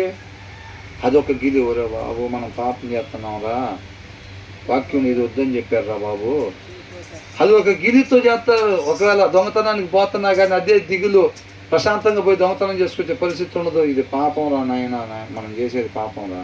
అబద్ధం అన్నప్పుడు ఏముంటుంది మనకి? అసలు మనం వాక్యం ఇది ఆడకూడదని ఉందిరా, అయినా ఏం ఇది ఉంటుంది చూసారా, అది అంటున్నాడు. అది మనకు తెలియదు అనుకోండి. అసలు ఎలా ఉంటుంది? ఇక మన ఇష్టం, హ్యాపీగా లోకానుసారంగా వెళ్ళిపోతూ ఉండొచ్చు, అంతే. లోకంలో పడి కొట్టుకుపోతూ ఉండొచ్చు. అందుకని చదవట్లేదంట. అవునా? ఇక్కడ అంటున్నాడు అదే, యెహోవా యందు భయభక్తులు కలిగి ఉండటం వారికి ఇష్టం లేకపోయాను. వాక్యం ఇష్టపడతలేదు అని అంటే అవ్వమ్మలాగనమాట. అవునా? మీరు పండు తినకుండా ఉండటం మేలు, మీరు చావకుండా ఉన్నారు. ఇక అవన్నీ వద్దండి. మీరు పుట్టించారు కదా, పుట్టించారు, మమ్మల్ని అక్కడ వదిలిపెట్టారు. ఇక మా సంగతి మేము చూసుకుంటాం. ఇక తినాలు వద్దు అన్నీ చెప్పొద్దు. ఇంకా ఇది చేయండి, అది చేయొద్దు, ఇట్లాంటివన్నీ చెప్పొద్దు. ఇక మా సంగతి మేము చూసుకుంటాం అని సృష్టికర్తను తిరస్కరించారన్నమాట. అవునా? ఇది కూడా ఏంటి? దేవుని మాట ఎలా ఉండాలనేది దేవుని మాట. వాక్యం వద్దని చెప్పటం అంటే ఏంటి? నువ్వు ఇంకెట్లా ఉండాలో మాకు ఇంకేమీ చెప్పొద్దు. ఇక అంటే ఏంటి? మాకు నచ్చినట్టుగా మేము ఉంటాము అని అంటున్నాడు. యెహోవా యందు భయభక్తులు కలిగి ఉండటం వారికి ఇష్టం లేకపోయాను. వానికి వినబుద్ధి అవ్వట్లేదంట. ఆయన మాటలంతా వినబుద్ధి అవ్వట్లేదంట. పక్కన వాళ్ళ గురించి ముచ్చట్లు చెబుతుంటే, అక్క 2 అయింది, భోజనం చేసి వస్తాం, తర్వాత మాట్లాడుతున్నా. పర్లేదు చెప్పు, భోజనం రోజు చేశారు కదా, ఇంకేం చేసిందమ్మా? ఇంకేం చేసింది? అలా ఆయన ఎన్నిసార్లు తిన్నాడా అని అది చెప్పు ముందు. అన్నం తింటే ఏమొచ్చింది? కొద్దిగా బలం వచ్చింది. అసలు ఈ ఆనందం వచ్చింది అన్నం తింటే. రోజు పెద్ద ఏదో బిల్డప్ ఇస్తూ ఉంటుంది, అట్ట తిన్నాడా అది. ఇంకా వాటికైతే మాత్రం ఏమీ లేదు. అవునా? నా ఆలోచన వినోళ్ళకి పోయి నా గద్దింపుని వారు కేవలం తృణీకరించారు అంతే. ఏముంది వాక్యం అంతే చెబుతారు. ఏంటంట? వాక్యంలో అన్ని అంతే చెబుతారు. కేవలం జస్ట్ లైక్ దట్ తృణీకరించారు అంతే. ఆఫ్టర్ ఆల్ అన్నట్టుగా. అదా కేవలం అనే పదం రాశారు కదా అక్కడ. కేవలం తృణీకరించారంట. అది వాడు చెప్తేనేది ఏమరా మనం అంటారు చూసారా? ఆమె చెప్తేనేది ఏంది? ఆమె చెప్పింది ఏంది అని అంటారు చూసారా? అట్లాగంట కేవలం తృణీకరించారంట. కేవలం అని అంటే అది ఏందిరా? కేవలం ఆఫ్టర్ ఆల్ అన్నట్టుగా. అవునా? వాళ్ళ దృష్టి ఎలా అంటుంది అంటే ఇది కేవలం తృణీకరించారు అది అని అంటున్నారు. తర్వాత ఏంటంట? కాబట్టి అనేది చిన్న పదమే, దాంట్లో చాలా బలం ఉండిద్ది. అవునా? ఇలా చేశారు కాబట్టి, నా మాట వినటానికి ఇష్టపడలేదు కాబట్టి, దానికి విధేయత చూపించడానికి ఇష్టపడలేదు కాబట్టి, సరి చేసుకోవాలన్న ఉద్దేశంతో రాలేదు కాబట్టి వారు తమ ప్రవక్తనకు తగిన ఫలము అనుభవించుదురు. చూసారా? ఎవరిని తృణీకరించారు? వాళ్ళు ఏదైతే నా మాట వినకుండా వాళ్ళు ఉన్నారో, అంటే వాళ్ళ ప్రవర్తనకి చదివితే దాని ప్రకారం ఉండాల్సి వచ్చిందని అంటున్నారు చూసారా? చదవకపోవటం వల్ల మీరు చేసిన దానికి ఏమంటున్నాడు? తమ ప్రవర్తనకు తగిన ఫలము అనుభవించదరు. అవునా కదండి? ఖచ్చితంగా అనుభవిస్తారు. అది ఆయన మాటగా తెలియపరిచిన తర్వాత కూడా ఆయన వద్దన్న పని మనం చేసుకుంటూ ఉంటాం చూసారా మన జీవితంలో. దానికి తగ్గది ఖచ్చితంగా మనం అనుభవిస్తామంట. ఒక్కటి కూడా బాదు పొల్లు. అవునా? ఒక్కటి కూడా పక్కకు పోదు, ఒక్కటి కూడా తీసివేయబడదు. ఆయన వద్దు అన్న పని ఏదైతే చేసామో, ఆయన వద్దు అన్నది ఏ క్షణం అయితే, ఎన్ని క్షణాలు అయితే మనం ఉన్నామో అటన్నిటికి సంబంధించి మనం ఏం చేస్తామంట? ఫలాన్ని అనుభవిస్తాము అని ఉంది. ఏముందిరా? నిన్న వాక్యం చదవలేదు, ఏమైంది? ఏమవ్వాలా? రాస్తుంది. దాన్ని అనుభవించాల్సింది ఉంది. ఇవాళ ఏమవ్వలేదు కదా అని చెప్పి మొన్న చదవలేదు, నిన్న చదవలేదు, ఏమైంది? దాని ముందు రోజు చదివినప్పుడు ఎట్టున్నామో, చదవనప్పుడు కూడా అంతే ఉన్నాం కదా. అంతే ఏమీ లేరు. దానికి సంబంధించింది అనుభవించాల్సింది ఉంది. అవునా కదా? అట్లా అంటున్నారు. తర్వాత తమకు వెక్కిసం మగు వరకు తమకంట వెక్కస మగు వరకు అంటే ఏంది? స్వీట్లో ఒక 5 ఇచ్చాం అనుకోండి, ఏమైంది? అబ్బో ఎక్కువైపోయిందండి బ్రదర్, వద్దులే ఎగితేసిందండి. అవునా? వాళ్ళు ఏం చేస్తారంట? వెక్కస మగు వరకు తమ ఆలోచనలను అనుసరించెదరు. ఏం చేస్తారంట? ఆయన ఆలోచనలు కాకుండా, ఆయన మాట ప్రకారంగా కాకుండా, ఆయన మాటను తృణీకరించారు కదా, ఇంకేముంటుంది? ఆ హృదయంలో నుంచి మోసపూరితమైందే వచ్చింది, దాన్ని శరీరం అనుసరించుకుంటూ వెళ్ళిద్ది. వాళ్ళు శరీరానుసరణ అంటున్నారు. వెక్కసం అయ్యే వరకు ఎగుటేసేదాకంట తమ వాళ్ళ ఆలోచనని అనుసరిస్తారంట. దేవుడి ఆలోచనలు కాకుండా వారి ఆలోచనని అనుసరించెదరు. అనుసరిస్తా పోతారంట. జ్ఞానము లేని వారు దేవుణ్ణి విసర్జించి నాశనమగుదురు. చూసారండి, వాక్యాన్ని ఎవరైతే జ్ఞానం లేదు, దేవుణ్ణి విసర్జించడం అంటే ఏంటి? వాక్యమే దేవుడై ఉన్నాడు. అవునా? కాబట్టి వాక్యాన్ని విసర్జించే వాళ్ళు, ఇష్టపడిన వాళ్ళు, వాక్యంలో చెప్పిన దాని ప్రకారంగా సరి చేసుకోవటానికి ఇష్టపడిన వాళ్ళు అంతా వాళ్ళని ఏమంటున్నాడు? జ్ఞానము లేని వారు అని అంటున్నాడు. అవునా? సరి చేసుకోవటానికి ఇష్టపడిన వాళ్ళు అంటే జ్ఞానం లేని వాళ్ళు అని అంటున్నాడు. దేవుని విసర్జించి ఏమవుతారంట? వాళ్ళు నాశనం అయిపోతారంట. అర్థమవుతుందండి? నాశనం మగుదురు. ఎవరు నాశనం చేశారు? వాళ్ళే నాశనం చేసుకున్నారు. వద్దు, నువ్వేం మాట్లాడాల్సిన పని లేదు. ఇంకా ప్రభా నువ్వేం చెప్పొద్దు, నువ్వు ఇట్టుండు అట్టుండని చెప్పొద్దు నువ్వు అని అన్నారు. చూసారా? దానివల్ల వాళ్ళకి నాశనం వచ్చింది.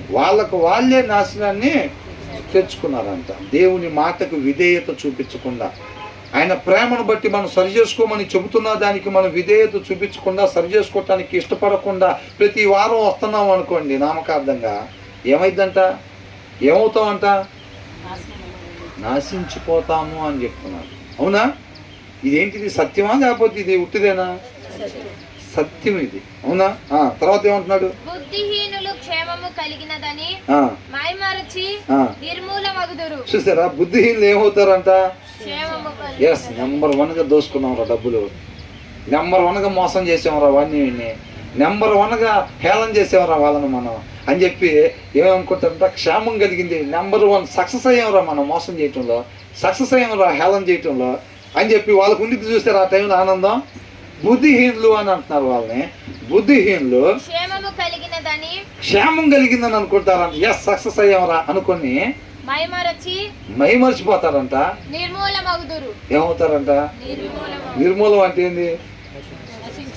తీసివేయబడటం. అవునా? నిర్మూలించండి అని అంటే తీసివేయండి అని. ఎక్కడి నుంచి నిర్మూలించబడతారు? నిత్య జీవంలో నుంచి ఏమవుతారంట? తీసివేయబడతారంట. అర్థమవుతుందా? ఎవరు?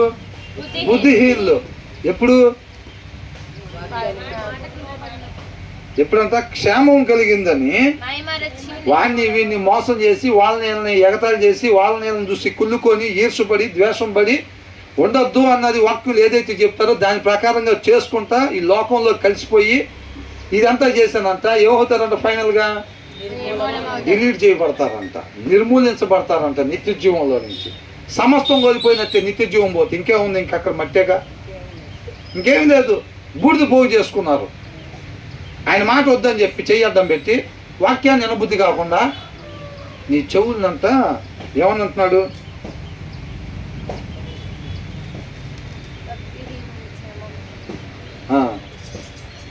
రెండవది మొదటి వచనంలో ఏముంది? నా కుమారుడా నా మాటను అంగీకరించి రెండోది ఏంటి? ఏం చేయాలంట? జ్ఞానమునకు నీ చెవి యొగ్గాలంట. నీ చెవులు వాటిని వినటానికి ఇష్టపడేటట్టుగా నువ్వు చేసుకోవాలి అని అంటున్నాడు. వాక్యం వినబుద్ధి అవట్లేదా? ఆయన చెప్పేదానికి ఏంటి అన్ని ఇట్లా చెప్తాడండి, అన్నీ అవి చేయకూడదు, ఈ చేయకూడదు, అవి చేయకూడదు అని అంటారేంటి? ఆల్రెడీ మన లోపల అన్నీ అయ్యే పెట్టుకుంటే మనం. అవునా? ఆయన కృపను బట్టి తెలియపరుస్తున్నాడు. మనకు మంచి కానీ హృదయంలో కొన్ని దాచుకొని ఉంటాం మనం ఇష్టపడి. అవి వద్దురానా, నీకు మంచి కాదు, అవి నీకు హాని చేస్తాయి, నీ నాశనానికి తీసుకెళ్తాయి నిన్ను, కాబట్టి అవి వద్దు తీసేసేయని అంటున్నాడు. ప్రేమామయుడు. మనకు తెలిసి హృదయంలో తొమ్మిది చూసుకోవటం మనకు తెలీదు. హృదయ అంతరంగాన్ని చూడగలిగినాడు ఆయన. కాబట్టి ఆయన ఏం చేస్తున్నాడు? మనల్ని ప్రేమించి ప్రతి ఒక్కరు హృదయంలో చూసి మనలోకి ఏదైతే మనకు హాని చేస్తాయో వాటిని చూపిస్తున్నాడు. అదొద్దు తీసేసాడు, మంచిది కాదు మీకు. పిల్లలు కూడా మనం ఏం చేస్తాం, బ్యాగులు ఏమేమి ఉన్నాయి, పర్సులు ఏమేమి పెట్టావు అని అంటూ ఉంటాం కదా. అట్లాగా హృదయంలో అంతరంగాన్ని శోధించగలిగినాడు కాబట్టి చూసి అదొద్దు తీసేసే, నీకు మంచిది కాదు, అది ఉండకూడదు అని చెప్తున్నాడు. చూపించినప్పుడు మనం ఏం చేయాలి? కరుణామయుడా, ప్రేమ చూపించి నాకు నువ్వు తెలియపరచకపోతే దాన్ని హృదయంలో అట్లాగే పెట్టుకొని నేను నశించిపోయేవాడిని, నీకే స్తోత్రం తెలియపరిచినందుకు, నీ శక్తితో సహాయం చేయి, తీసేసుకోవటానికి ఇష్టపడుతున్నా అని చెప్పి ఆయన పాదాల మీద పడిపోవాలి. అట్లాగా మనం ఏం చెప్తాం? ప్రభా వచ్చిన ప్రతిసారి వాటి గురించి, సీరియల్ గురించే చెప్తావేంది ప్రభా? నీకు తెలీదా నేను ఇష్టంగా దాచుకున్నానని? నేనంటే నీకు ఇష్టం లేదా? పిచ్చి ప్రేమ ఇది. ఏందంట? నేనంటే నీకు ఇష్టం లేదా? మరి నేను ఇష్టపడేదాన్ని నువ్వు తీసేయమని ఎందుకు చెప్తున్నావు ప్రభా?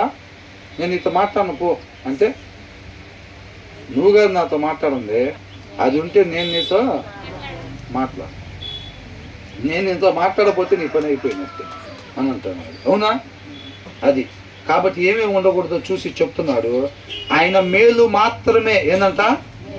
ఆయన మేలు మాత్రమే చేసేవాడు కాబట్టి ఆయన ఏదైతే తీసేయమంటున్నాడో క్షణం కూడా ఆలోచించకుండా దాన్ని తీసేయాలంతే మనం. ఎందుకని? ఆయన మేలు మాత్రమే చేసేవాడు కాబట్టి నీ హృదయంలో నా హృదయంలో చూసినప్పుడు ఆయన ఏదైతే ఆయన అది వద్దమ్మా అని చెప్పాడో క్షణం కూడా ఆలోచించుకొని ఏం చేయాలి? తీసేసుకోవాలంతే. కీర్తనకారుడు దాన్ని అంటున్నాడు, ఏమాత్రం తడువు చేయకుండా నా మార్గాన్ని సరి చేసుకోవటానికి నేను ఇష్టపడుతున్నాను అంటున్నాడు. అద్దం దగ్గరికి అట్లా రావాలని అంటున్నాడు. అది నీకు నాకు అద్దం దగ్గరికి ప్రతిసారి అట్లా రావటం అలవాటు చేసుకుంటే నీ దగ్గరికి నా దగ్గరికి వచ్చిన మాట డైరెక్ట్గా మన హృదయం మీద రాయబడతా ఉంది. ఆ రాసిన మాట ఏ పని కొరకు వచ్చిందో నీ హృదయం మీద, నా హృదయం మీద, పొలం పని చేసే వాళ్ళ హృదయంలో, ఆఫీస్కి వెళ్ళే వాళ్ళ హృదయంలో, ఇంటి దగ్గర ఉండే వాళ్ళ హృదయంలో ఇప్పుడు రాయబడుతుంది. చూసారా? మనం ఒక్కొక్కరు ఒక్కొక్క ప్రదేశానికి వెళ్తాం కదా, మన హృదయాల్లో రాసిన మాట ఏ కార్యం కొరకు వచ్చిందో మనం ఎప్పుడైతే విధేయత చూపిస్తామో, సరి చేసుకోవడానికి ఇష్టపడతామో, ఆ మాట ఏ కార్యం కొరకు వచ్చిందో ఆ కార్యం నెరవేర్చకుండా ఆ మాట వెనక్కి తిరగదు అని ఉంది. అర్థమైందండి? పొలం దగ్గరికి వెళ్ళి పక్కన వాళ్ళతో నువ్వు మాట్లాడాల్సిన మాట నీ హృదయం మీద రాశారు. నేను ఆఫీస్కి పోతే నేను అక్కడ ఏదైతే కార్యం చేయాలి, ఈ మాట అక్కడ ఏ కార్యం చేయటానికి వచ్చిందో ఆ మాట నా హృదయంలో రాయబడతా ఉంది. ఇక్కడ హౌస్ వైఫ్లుగా ఉండే వాళ్ళకి ఇంటి పక్కన వాళ్ళతో మాట్లాడటానికి ఏ మాట అవసరం, వాళ్ళ దగ్గర ఏ ప్రవర్తన కనపరచడానికి అవసరం, ఆ మాట మన హృదయంలో రాయబడుతుంది. ఇక్కడ మనం విధేయత చూపించినట్లయితే ఆ మాట దేనికోసం వచ్చిందో ఆ కార్యం నెరవేర్చబడిద్ది. దేవుని చిత్తము మాత్రమే నెరవేర్చబడాలి. మనం ఎప్పుడైతే విధేయత చూపిస్తామో ఆయన కొరకు మాత్రమే, నీ చిత్తం కొరకు మాత్రం యేసుక్రీస్తు వారు ఏం చెప్పారు? నా ఇష్టం కొరకు కాదు, తండ్రి చిత్తం కొరకే అంటున్నాడు. అది మనం కూడా చేయాల్సింది. మనం ఎప్పుడైతే పూర్తిగా సబ్మిట్ చేసుకుని విధేయత చూపిస్తామో ఆ మాట ఎందుకోసం వచ్చిందో ఆ కార్యం నెరవేర్చిద్ది అనమాట. అర్థమవుతుందండి? మనం అట్లాగే విధేయతని చూపించాలన్నమాట. ఇది దేవుడిగా మనం తెలుసుకోవటం అని అంటే ఆయన గుణ లక్షణాలు మనం తెలుసుకోవటం అనమాట. తర్వాత ఏమంటున్నాడు? చూసారా? ఇందాకేమన్నాడు? ఎవరైతే వినరో వాళ్ళకి ఏది జరిగిద్దో చెప్పాడు. అవునా? తర్వాత ఇక్కడ ఏమంటున్నాడు? నా ఉపదేశమును అంగీకరించువాడు అని అంటే, అంగీకరించడం అంటే సరి చేసుకోవాలనే ఇష్టంతో ఎప్పుడైతే లోపలికి వస్తామో ప్రతిసారి కూడా అలాగే రావాలి. మనం ఫెలోషిప్కి అలా వెళ్ళటానికి ఇష్టపడాలి. అద్దం దగ్గరికి వెళ్తున్నాము అని అర్థం. ఫెలోషిప్కి వస్తున్నాము అంటే ఏంటి అర్థం? అద్దం దగ్గరికి వెళ్తున్నాము అని. ఇక్కడ దేవుడు ఏదైతే తన ఉద్దేశాన్ని తెలియపరుస్తాడో దాని ప్రకారంగా మాత్రమే నేను ఉండాలి అని ఒక తీర్మానం తీసుకుని అద్దం దగ్గరికి మనం లోపలికి ప్రవేశించాలి. ప్రతిసారి కూడా ఇక్కడని కాదు, యూత్ మీటింగ్ అని కాదు, ఇంకొక దగ్గరికి మనం వాక్యం వినటానికి వెళ్ళేటప్పుడు కానీ, ఎక్కడ కుటుంబ ఆరాధనకు అప్పుడు కానీ, ఎప్పుడైనా సరే దేవుడు మనతో ఎప్పుడు మాట్లాడాలని ఇష్టపడితే ఆయన కృప లేకుండా ఆయన మాట ఒక దగ్గరికి రాదు. నువ్వు నేను ఒక దగ్గర ఫెలోషిప్కి వెళ్ళాము అంటే ఖచ్చితంగా ఆయన మనతో మాట్లాడటానికి ఇష్టపడుతున్నాడు ఆ సమయంలో అని. అర్థమవుతుందండి? అది సరి చేసుకోవాలన్న ఉద్దేశంతో మనం వెళ్ళి అక్కడ కూర్చుంటే చక్కగా ఆయన మన ద్వారా ఆయన చిత్తాన్ని నెరవేరుస్తాడు. నా ఉపదేశం అంగీకరించిన వాడు ఎలా నివసిస్తాడంట? సురక్షితముగా. అంటే కీర్తనలో 11వ అధ్యాయంలో దావీదు పక్షిరాజులాగా నువ్వు రెక్కలు కట్టుకుని పారిపో, నీతిమంతుడివే, ఏం చేస్తాం, మీ పునాదులు కదిలిపోయినాయి, దుష్టులు బాణాలు ఎక్కిపెట్టున్నారంటే ఏం చెప్పాడు? నేనెందుకు పారిపోవాలి? ఆయన అక్కడ సింహాసనం మీద కూర్చొని చూస్తూ ఉన్నాడు. ఆయన చూడకపోతే కదా నేను పారిపోవాలి. అక్కడ కూర్చున్న ఆయన న్యాయవంతుడు, నీతిమంతుడు, ఆయనకి అన్యాయానికి సపోర్ట్ చేయడు. నేను నీతిగా ఉంటున్నాను కాబట్టి ఆయన నా పక్షాన ఉంటాడు. నేను ఎందుకు పారిపోవాలి? ఎవరైతే నువ్వే చెబుతున్నావు కదా దుష్టులు బాణాలు ఎక్కువ పెట్టున్నారని, ఆ దుష్టులు పారిపోవాలి. అవునా? ఆయన వాళ్ళకి విరోధంగా ఉంటాడు, నాకు కాదు విరోధంగా ఉండేది అని చెప్పి నీతిమంతుడు ఎలా ఉంటాడంట? ధైర్యంగా ఉంటాడంట. కాబట్టి ఇక్కడే ఉన్నాడు, నా ఉపదేశం అంగీకరించేవాడు సురక్షితముగా నివసిస్తాడు. వాడు కీడు వచ్చినను భయం లేక నెమ్మదిగా ఉంటాడు. ఏంటంట? నీ కుడి పక్కన 1000 మంది పడినా, ఎడం పక్కన 10,000 మంది పడినా అపాయము నీ యొద్దకు రాదు అని అంటున్నాడు. అవునా? ఎప్పుడు? ఆయన ఉపదేశాన్ని మనం అంగీకరించినప్పుడు ఆ జ్ఞానం అనే కవచాన్ని మనం తొడుక్కొని ఉంటాం. కాబట్టి ఎప్పుడు ఎవరు బాణాలు వేసినా సరే, ఎన్ని బాణాలు అపవాది వేసినా సరే అవి మనం టచ్ కూడా చేయలేవు. ఆ జ్ఞానం మనల్ని కాపాడిద్ది అని అంటున్నాడు. ఆ రీతిగా తన ఉద్దేశాన్ని సొలొమోను ద్వారా దేవుడు మనతో, సొలొమోను ఇప్పుడు ఉన్నాడా? లేడు. లేకపోయినా సరే మనం కూడా లేకపోయినా సరే ఏం చేయాలంట? యేసుక్రీస్తు వారు ఇప్పుడు మనతో పాటు మామూలుగా ఉన్నాడా? అప్పుడు శిష్యులతో ఉన్నట్టుగా లేడు. అయినా సరే కార్యం జరుగుతూ ఉంది. మనం కూడా అలాగే జీవించి వెళ్ళిపోయేవారుగా ఉండాలంట. కీడు వచ్చినను భయం లేక భయపడ్డు. వాక్యాన్ని అనుసరించే వాళ్ళు ఎప్పుడు కూడా భయపడటం ఉండదు. తప్పు చేసిన వాళ్ళకే భయం. అవునా కదా? చేయకూడని పనులు చేసే వాళ్ళకి భయం. ఉండాల్సిన రీతిగా మాత్రమే ఉండే వాళ్ళకి ఎప్పుడు కూడా భయం అనేది తెలీదు. అవునండి? ఎంతమందికి అర్థమైంది? అవునా? వాక్యాన్ని విని దానికి విధేయత చూపించకపోతే ఏమొచ్చింది, విధేయత చూపిస్తే ఏమొచ్చింది అనేది దేవుడు తన ఉద్దేశాన్ని స్పష్టంగా మనకి తెలియపరుస్తూ ఉన్నాడు అనమాట. ఎలా పిలుస్తున్నాడంటే దేవుడు మనల్ని 2 చేతులు చాపి పిలుస్తూ ఉన్నాడు అనమాట. ఇష్టపడుతున్నామా ఇవాళ వెళ్ళటానికి? ఇష్టపడేటట్టయితే ఆయన ఏదైతే మాట్లాడుతున్నాడో దాని ప్రకారంగా మాత్రమే మేము ఉండేటట్టుగా నాయన నీ మాటని ఏ ఉద్దేశం కొరకు మా దగ్గరకు పంపించావో మేము పూర్తిగా విధేయత చూపించి ఆ మాట ఏ కార్యం జరిగించాలని వచ్చిందో ఆ కార్యం జరిగేటట్టుగా, నీ చిత్తం మాత్రమే జరిగేటట్టుగా, నీ నామానికి మాత్రమే మహిమ కలిగేటట్టుగా నా తండ్రి నీ కృపతో నీ శక్తి ద్వారా నువ్వే నన్ను నడిపించు నాయన, మమ్మల్ని నడిపించు నాయన అని కీర్తనకారుడు ఎలాగైతే ఆయన పాదాల దగ్గర చేరి ప్రాధేయపడతా ఉన్నాడో అలాగే ఆయన పాదాల చెంత మనం చేరేవారుగా ఉండాలి. ప్రతిసారి కూడా బలమైన ఆహారాన్ని పొందుకోవాలి. ఆయన వద్దన్నది తీసేసుకోవడానికి ఇష్టపడి చక్కగా ఆయన చిత్తాన్ని మాత్రమే మన జీవితాల్లో నెరవేర్చబడేటట్టుగా కోరుకోవాలన్నమాట. దేవుడికి మహిమ కలుగును గాక.